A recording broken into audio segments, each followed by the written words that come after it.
guys, I'm Karina and welcome to another class. Hoje a gente vai falar sobre mais alguns erros comuns que muita gente comete e eu vejo sempre em inglês. Vamos lá comigo?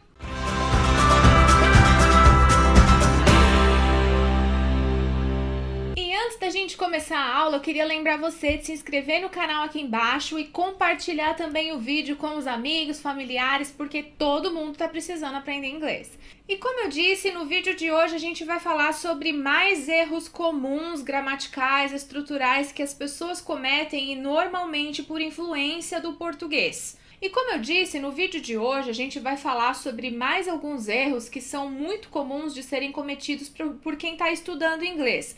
Porque é muito comum que as pessoas associem gramática, vocabulário, etc., entre o português e o inglês, só que isso não funciona totalmente. Pode dar certo para algumas coisas, mas não para tudo. Então, os exemplos que eu vou mostrar para vocês hoje é isso, são as situações em que essa tradução ao pé da letra, em que essa associação não vai dar certo.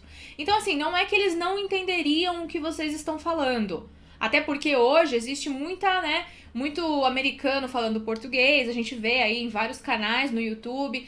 Só que gramaticalmente fica errado. Então, se vocês estiverem numa reunião, num evento importante falando desse jeito, fica chato. Então, o ideal é a gente sempre tentar procurar a forma certa e evitar essas associações fáceis, porém que coloca às vezes a gente em situações em que a gente tá passando vergonha, pagando mico.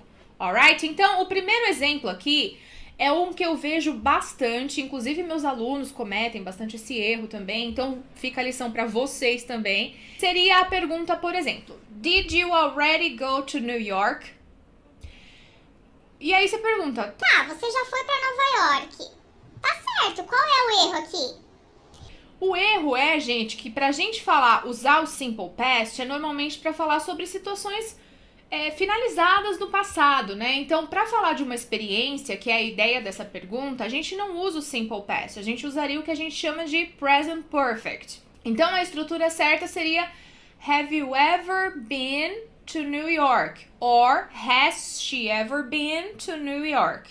Pra gente falar da experiência. Agora, se eu quiser perguntar, por exemplo, de uma data específica no passado, aí eu poderia usar o simple past. Por exemplo, Did you go to New York last month?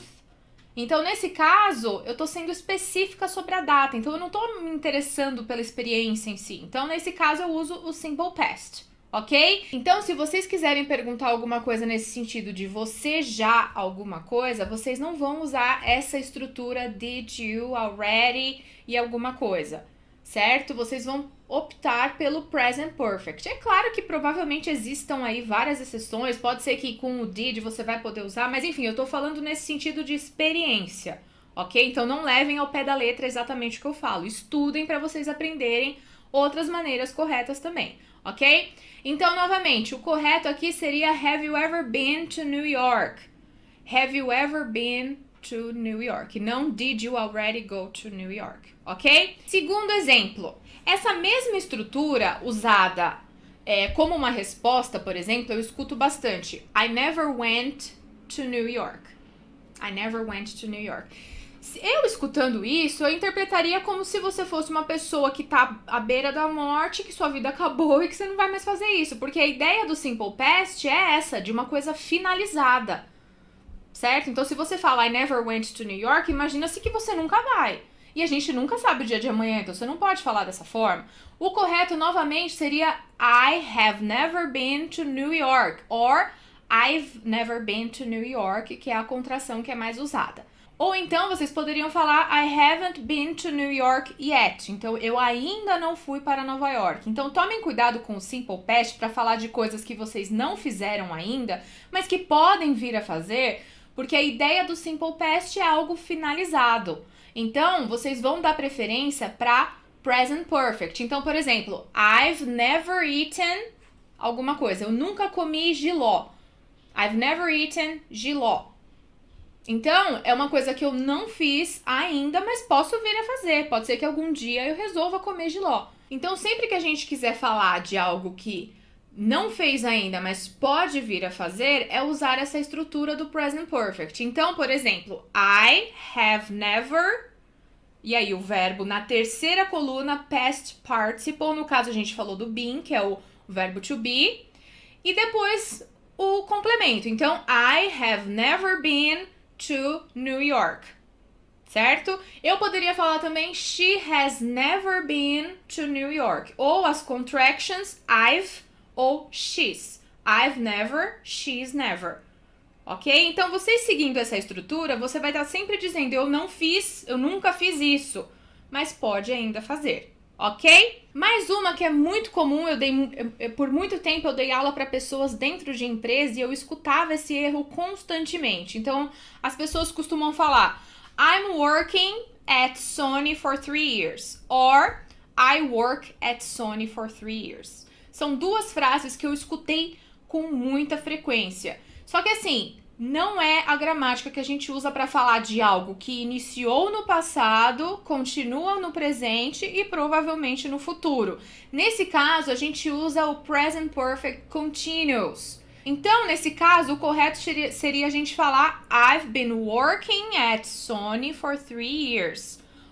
I've been working at Sony for 3 years. E não I'm working or I work. Isso daqui é uma influência grandíssima do português, porque em português a gente fala eu trabalho aqui há 3 anos, eu estou trabalhando aqui há 3 anos. A gente costuma falar desse jeito. Aí, como a gente não tem essa gramática no português, a gente acaba traduzindo ao pé da letra e falando do mesmo jeito. Só que em inglês, para você falar dessa ideia de alguma coisa que começou e continua, começou no passado e continua no presente, a gente usa I've been e o verbo no ing. Eu poderia falar she has been, certo? A mesma ideia. Então, she's been working at Sony for 3 years. Então, ela trabalha aqui há 3 anos. Então, tudo, pessoal, que vocês forem falar que começou lá atrás e continua, vocês vão usar essa estrutura. Então, por exemplo, I've been studying English for 20 years. I've been studying English for 20 years. Novamente, eu estou estudando inglês há 20 anos. Então, é uma coisa que começou lá atrás e continua, ok? Então, tudo que vocês forem falar que tem esse sentido, vocês vão usar essa mesma estrutura. Alright? Number 4, mais uma que é muito, muito comum de ser errada é I live here since child. Ou, pior ainda, I live here since children. Traduzindo ao pé da letra, eu moro aqui desde criança. Em português a gente fala desse jeito, desde criança. E a gente vai e comete esse erro. Primeiro, I live here since, a gente já tá cometendo um erro porque eu tô falando eu moro aqui, então volta pro item anterior. É uma coisa que começou no passado e continua. Então o correto aqui já deveria ser I've been living here since. Então, eu moro aqui desde. E em inglês, o correto seria since I was a child. Desde que eu era criança. Então, você não vai pular tudo isso que nem você faz em português. Em português, você fala desde criança. Em inglês, você não vai falar since child. É since I was a child. E children é o plural de child. Significa crianças. Então, vocês não vão falar since children. E eu escuto também bastante since baby, since kid. Então, qualquer coisa relacionada a essa ideia de desde... sem precisar desse eu era alguma coisa, é comum as pessoas que falam português pular esse I was e falar direto o quê? Então, tomem cuidado porque em inglês isso é diferente. Então, só repetindo para vocês entenderem a frase inteira. I've been living here since I was a child. Eu moro aqui desde que eu era criança, ok? E por fim, number 5. Did you eat chocolate yesterday? Did you eat chocolate yesterday? E aí você me pergunta... Tá, mas o que tá errado? Você comeu chocolate ontem. Simple past, yesterday falando da data específica, tá certo. Não está certo.